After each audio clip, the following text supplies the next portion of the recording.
नमस्कार, मुकाबला में आपका स्वागत है। मैं हूं संकेत उपाध्याय। तो एनडीटीवी का ये काफिला जो कि पश्चिमी उत्तर प्रदेश से शुरू हुआ था, और वो मैप तो आप जानते ही हैं, कितनी बार मैं दोहरा चुका हूं। यहाँ गए, वहाँ गए, रामपुर गए, सुआरटांडा गए, सहारनपुर गए, देवबंद गए, उसके बाद कासगंज गए, करहल गए, शाहजहांपुर गए, इधर उधर गए। ये सब करते हुए कानपुर आए, लखनऊ आए, लखनऊ से रायबरेली, अमेठी आए, और अब वापस लखनऊ जा रहे हैं, कानपुर जा रहे हैं, क्योंकि तृतीय चरण के मतदान होने हैं कानपुर में। अब चुनावी मुद्दे क्या हैं? देखिए, शहरों में मुद्दे कुछ और, लेकिन ग्रामीण इलाकों में मुद्दे कुछ और। गांव में जब हम गए तो गांव में तमाम लोगों की तमाम बातें हुई। उसमें एक बात ये ज़रूर हुई कि बेरोजगारी इतनी ज़्यादा क्यों बढ़ गई है। ये बात भी हुई कि कानून व्यवस्था बेहतर हुई है अखिलेश के राज्य के मुकाबले, अगर आप देखें।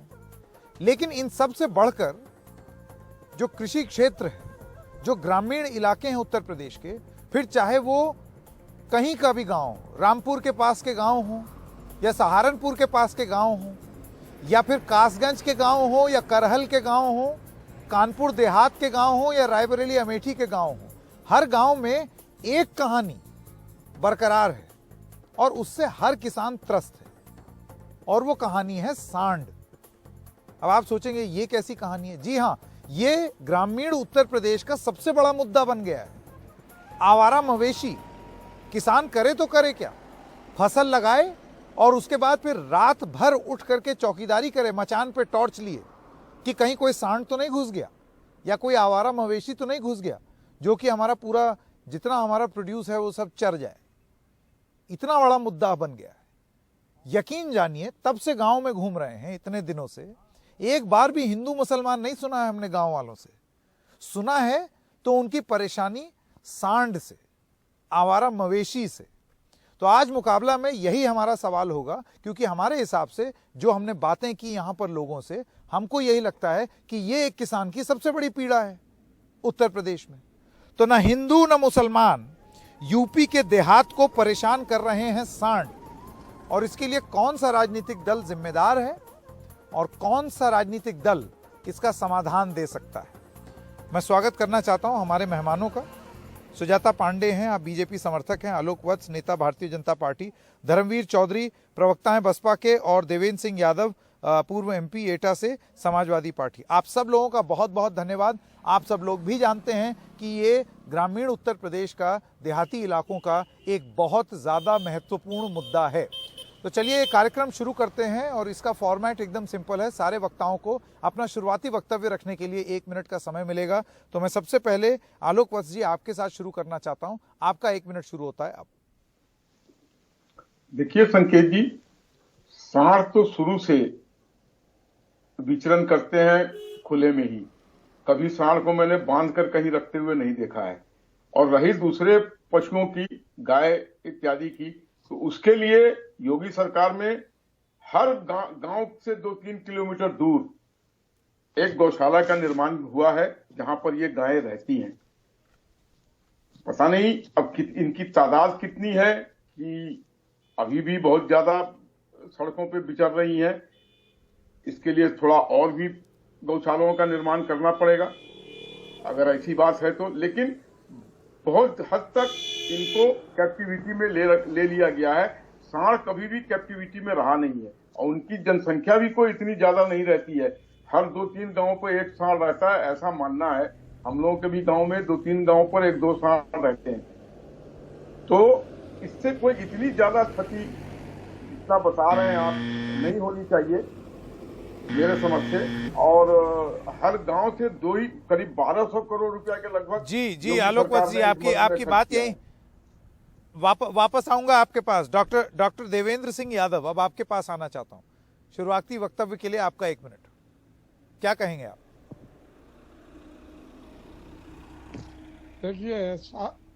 देखिए ऐसा है कि लगातार जो किसान है दिन को अपनी खेती करता है, और रात भर मैं परिवार के वो लगातार रात को खेतों में जानवरों को रखाता है। चाहे सांड हो, सांड से जीवन दुश्वार हो गया है, कई लोगों की हत्याएं हो गई। ये बीजेपी की सरकार लगातार जो गौ माता की बात करती है, हजारों की तादाद में गायें मर रही हैं। जो गौशाला बनाई है उनमें जितनी गायें रखी गई हैं उसको 30 रुपए के हिसाब से चारे के लिए पैसे दिए जाते हैं, वो भी मिलते नहीं। तो गायें लगातार उसमें भूखी भर रही हैं और उनको रातों में जेसीबी मशीन से दफना दिया जाता है। और ये सरकार किसानों के आत्महत्या करने को मजबूर कर रही है। किसान वाले बच्चों की रोटी छोड़कर अपने जीवन यापन करने के लिए बड़ी महंगी चीजें ला ला कर खेतों में बोते हैं। खाद, महंगी खाद हो गई, सारी चीजें, महंगाई चरम सीमा पे पहुंच गई है। उसके बावजूद भी रात भर किसान के बच्चे और परिवार लगातार उसमें आत्महत्याएं कर रहे हैं। और ये जी डॉक्टर यादव, ठीक है डॉक्टर यादव, आपने अपनी शुरुआती वक्तव्य का समय आपका खत्म हो गया, मैं वापस आऊंगा आपके पास। धर्मवीर चौधरी जी, आपका 1 मिनट। संकेत जी, ये जो उत्तर प्रदेश का चुनाव चल रहा है, इसमें ये सबसे महत्वपूर्ण मुद्दा है मेरी नजर में, क्योंकि जो खेती किसानी करने वाले परिवार हैं उनके लिए जीवन मरण का प्रश्न बन गया है। वो अपनी जमा पूंजी खेत में लगाते हैं और खेत तो नष्ट हो ही रहे हैं, उसके अलावा जान माल की भारी हानि हुई है, सैकड़ों मौतें हुई हैं। और ये जो उत्तर प्रदेश में योगी आदित्यनाथ की सरकार ने हजारों करोड़ रुपया बंदर बांट दिया गौशाला के नाम पर, ये गौशाला एक मौतों का जानवरों की मौतों का एक अड्डा बन गया है। और उत्तर प्रदेश में सैकड़ों नहीं लाखों गाय माता जो है वो मर चुकी हैं और उनके न दफनाने की कोई व्यवस्था है। सरकारी अमला आता है और जो ठेकेदार टाइप के लोग हैं वो वहां पर जेसीबी से गड्ढा खोद करके वहीं दबा देते हैं, तो उससे अनेक बीमारियां पैदा होती हैं। और किसान जो है वो रात को पहरेदारी कर रहा है। कुछ जगह तो संकेत जी ये भी देखा गया है कि वहां पर किसानों ने तारबंदी कर दी और उस पर कोई हल्का फुल्का करंट छोड़ दिया, उससे एक आध कहीं गाय मर गई तो पुलिस जो है उनको पकड़ कर जेलों में डाल रही है। तो ये बहुत बड़ा मुद्दा है और ये भारी पड़ेगा सरकार को। बिल्कुल बिल्कुल। धर्मवीर चौधरी, वापस आऊंगा आपके पास, आपने अपनी बात कह दी। सुजाता पांडे जी, आपका शुरुआती वक्तव्य के लिए 1 मिनट। संकेत, सांड पे तो सभी बोल रहे हैं और मैं आपको सबसे पहले धन्यवाद देना चाहती हूँ कि आपने एक मूलभूत जो प्रॉब्लम है, जो इशू है, उसके बारे में बात करने को आज का डिबेट का विषय रखा, जो आमूमन नहीं देखने को मिलता। तो पहले शुरुआत करती हूँ कि जो आपने ये हिंदू मुस्लिम का तड़का लगाया है उसके बारे में बात करती हूँ। सांड पे मैं बाद में आऊंगी और ये बताऊंगी कि ये प्रॉब्लम क्यों है, ये परेशानी क्यों सरकार दर सरकार चलती आई है। तो पहले तो संकेत ये है कि एक आदर्श लोकतंत्र में जो चुनाव है वो हिंदू मुस्लिम पे नहीं होना चाहिए। उसमें तो जो ये मूलभूत जो इश्यूज हैं उसी पे बात होनी चाहिए, वही मुद्दों पे चुनाव लड़ा जाना चाहिए। लेकिन जमीनी हकीकत ये नहीं है। जो नेता है जब वो उनकी जो छवि होती है, जो सबसे बड़ी छवि होती है, वो उनके जाति समुदाय धर्म से आती है। जो वोटर होता है जो व्यक्तिगत तौर पे एक लाभार्थी होता है, लेकिन जब वो वोट देने जाता है तो वो भी एक धर्म, जाति और समुदाय के हिसाब से ही वोट देता है। हमारा पूरा जो राजनीतिक समीकरण है वो धर्म, जाति और समुदाय पे बिठा हुआ है। तो हिंदू मुस्लिम की तो बात जी, आपके वक्तव्य का 1 मिनट खत्म, आपका 1 मिनट का समय खत्म हो गया। सुजाता पांडे जी, वापस आऊंगा आपके पास। हिंदू मुसलमान का कोई तड़का नहीं लगाया है, और अगर तड़का कोई लगा रहा है तो राजनेता लगा रहे हैं। हम सिर्फ रिपोर्टिंग कर रहे हैं क्योंकि वही हमें आता है और वही हमारा काम है। आप सब लोगों का अभी एक छोटी सी ब्रेक लेनी होगी, लेकिन आप ये जानिए जब हम दूसरे चरण में आएंगे, दूसरे भाग में मुकाबला के, तो हम ये बात करेंगे कि ये हुआ क्यों। दरअसल कानून आया है, अब इस चक्कर में इतना डर बस गया है लोगों में कि कोई हाथ नहीं लगाना चाहता मवेशी को, कि गलती से अगर कहीं कोई शिकायत हो गई तो कुछ लोग आ करके किसान को पीट पाट न दें, मार न दें। इस चक्कर में ये किसके मवेशी हैं? किसानों के ही हैं, लेकिन छोड़ दिए गए हैं डर के मारे। और उस चक्कर में जो बाकी किसान हैं वो भी डर के मारे और कुछ नहीं कर रहे हैं। ये जो डर का माहौल है किसानों में, इसको एड्रेस करना है। ये है असली कारण, ये जो दिक्कत आ रही है। तो किस किस्म का समाधान देगी कौन सी सरकार और कौन दे सकता है? सपा सरकार, भाजपा सरकार, बसपा सरकार या किसी की भी सरकार? मुकाबला जारी रहेगा ब्रेक के बाद।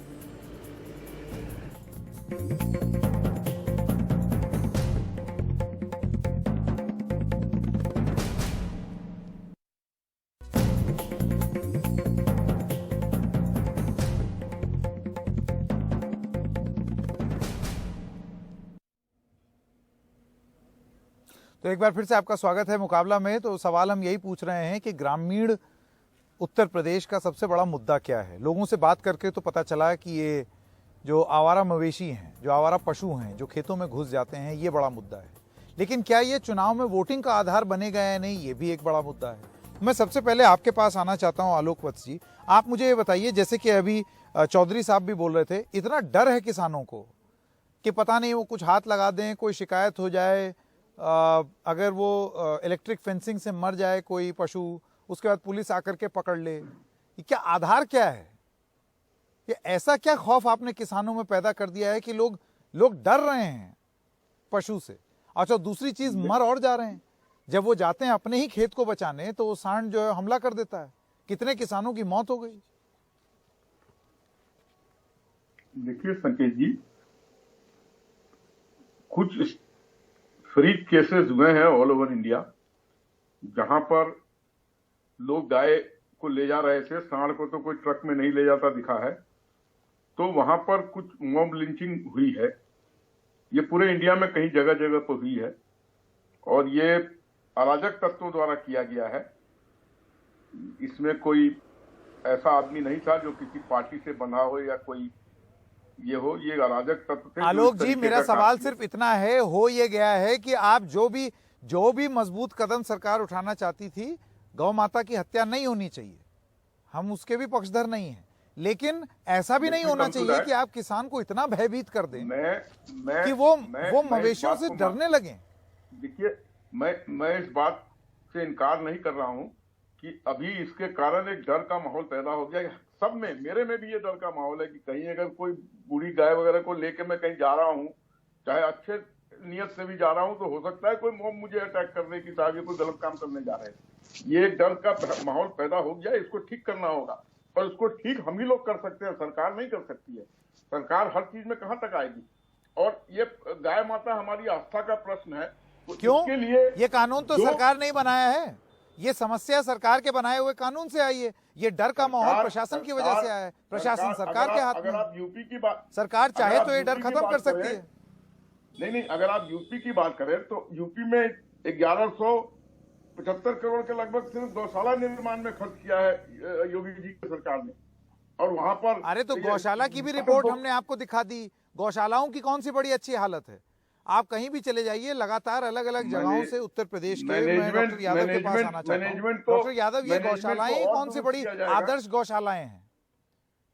नहीं, मैनेजमेंट को और दुरुस्त किया जाएगा। डॉक्टर यादव, आपको लगता है जो गौशाला बनाने की बात कर रही है उत्तर प्रदेश की सरकार, वो इसमें सफल हुए हैं? क्योंकि इन गौशालाओं की ही अगर आप रिपोर्ट देख लें, प्रशासन क्या करता है, एक खेत लेता है, उसको चारों ओर से खड्डा खोद देता है और उसके बाद उसमें छोड़ देता है, चाहे गाय हो, भैंस हो, बैल हो। ऐसे गौशालाओं को जानता हूं जहां बहुत अच्छा रखरखाव है। डॉक्टर यादव, समस्या जितनी विराट है उसके हिसाब से गौशालाएं उतनी अच्छी नहीं है, ये आपको एडमिट करना पड़ेगा। डॉक्टर यादव, ये मवेशी प्रेम, ये गाय प्रेम के चलते मैं बोल रहा हूं। अगर गाय पूजनीय है तो फिर उसका ध्यान भी रखना जरूरी है, लेकिन डर का माहौल आप पैदा करके गाय माता की रक्षा नहीं कर पाएंगे। डॉक्टर यादव, ये हमारी भी जिम्मेदारी है कि गाय को दूहने के बाद जब उसका दूध बंद हो जाए तो उसको हम छोड़ नहीं दे सड़क पर। ये हमारी भी जिम्मेदारी है कि उसको हम अपने यहाँ रखें। डॉक्टर यादव, डॉक्टर देवेंद्र यादव, देखिए, ऐसा है, ये लगातार बीजेपी के लोग झूठ बोलने में बहुत माहिर हैं। जो ये कह रहे हैं कि गौशाला बनाएंगे, कोई गौशाला जो इन्होंने बनाई है उनको बहुत छोटा बना दिया है। उसमें जितनी तादाद होनी चाहिए उससे कई गुना उसमें तादाद है, खाने को उसमें कुछ है नहीं। लगातार जब ये बीजेपी की सरकार झूठ बोलकर किसानों को गुमराह करने का काम करती है, किसान बेहाल है, गरीबी की रेखाओं से नीचे चला जा रहा है, आत्महत्या करने को मजबूर है, महंगाई चरम सीमा पर पहुंच गई है। गौशाला जो बनाई है उनमें लगातार हजारों की तादाद में गौएं भर रही हैं, उनके केवल हत्या करने के सिवाय दूसरा कोई काम नहीं है। खाने को 30 रुपए के हिसाब से ये देते हैं, भूस किस्मा है, खाने को पीने को पानी नहीं है, खाने को कुछ है नहीं, और लगातार पशु मर रहे हैं उनमें और हत्याएं हो रही हैं।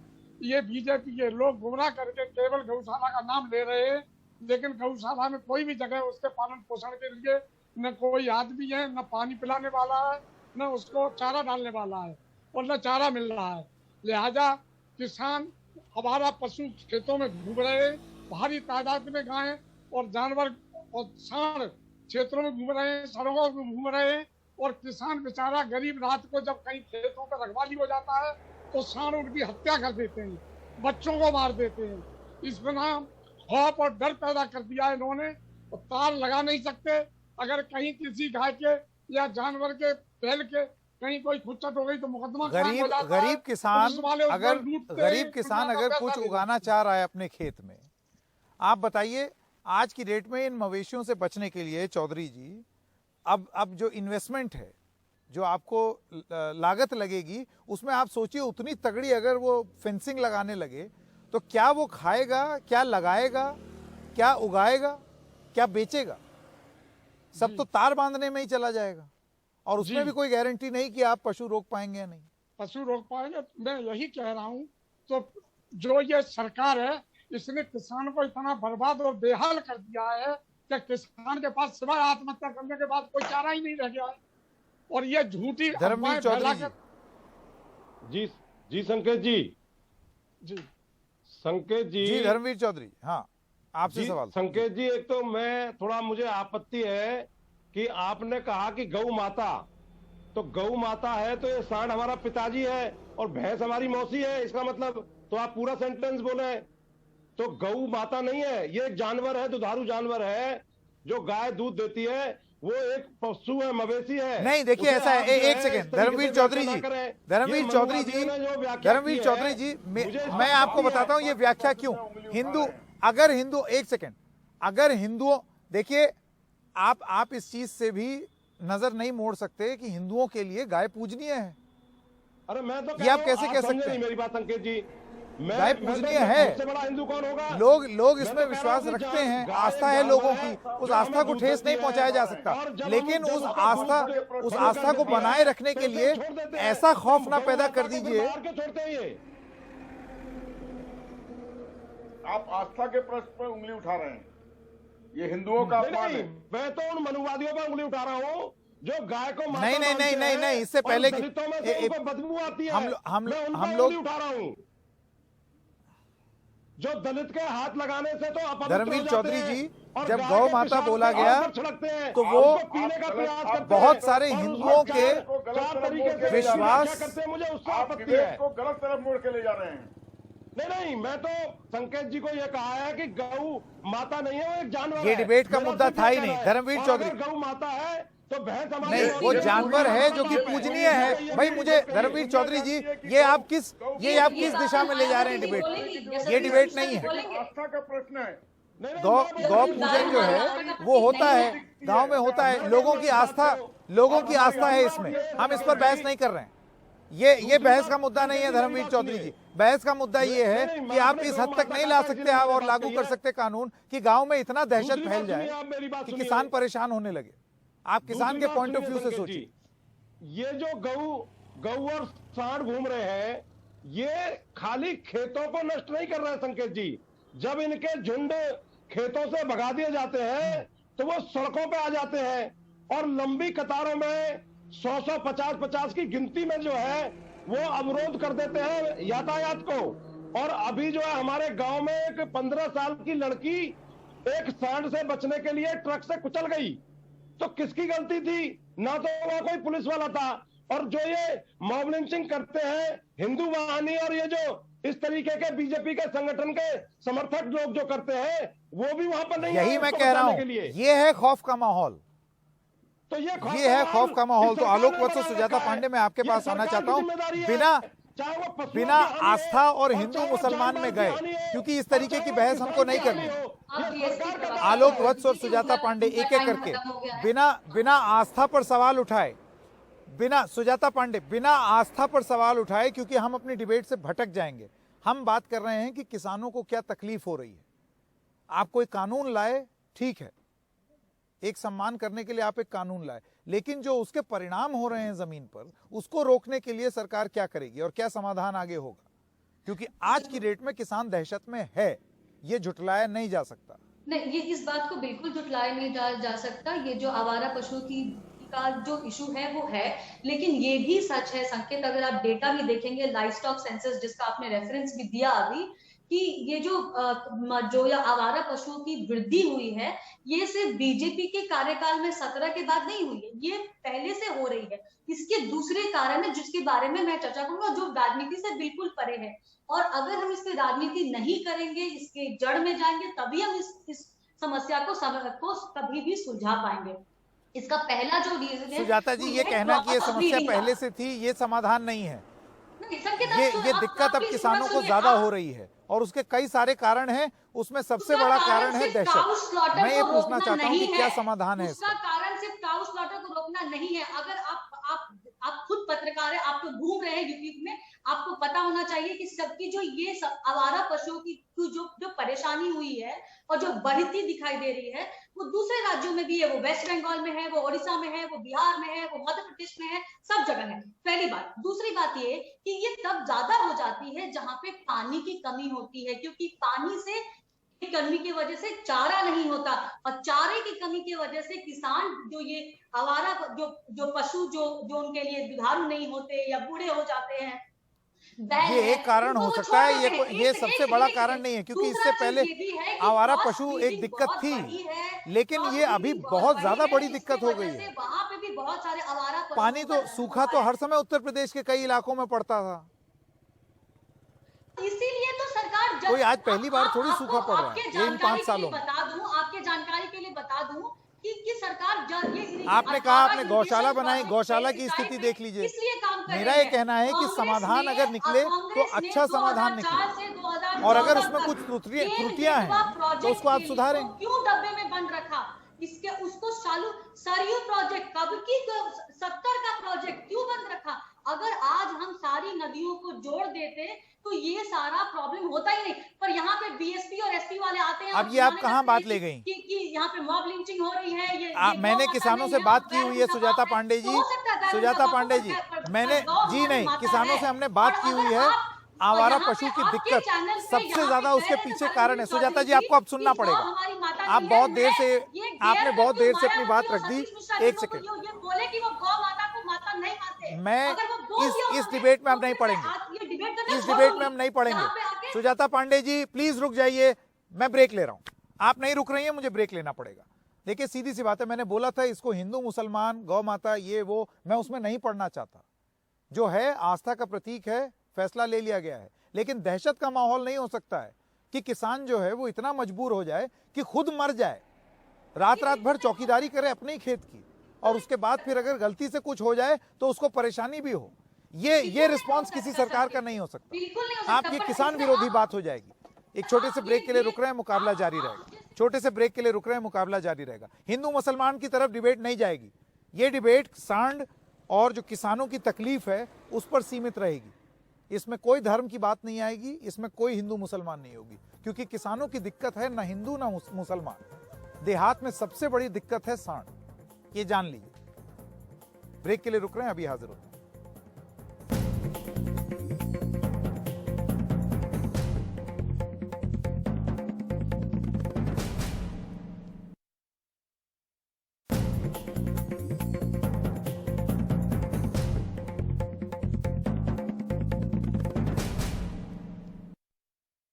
ये जो उत्तर प्रदेश का चुनाव चल रहा है, इसमें ये सबसे महत्वपूर्ण मुद्दा है मेरी नजर में, क्योंकि जो खेती किसानी करने वाले परिवार हैं उनके लिए जीवन मरण का प्रश्न बन गया है। वो अपनी जमा पूंजी खेत में लगाते हैं और खेत तो नष्ट हो ही रहे हैं, उसके अलावा जान माल की भारी हानि हुई है, सैकड़ों मौतें हुई हैं। और ये जो उत्तर प्रदेश में योगी आदित्यनाथ की सरकार ने हजारों करोड़ रुपया बंदर बांट दिया गौशाला के नाम पर, ये गौशाला एक मौतों का जानवरों की मौतों का एक अड्डा बन गया है।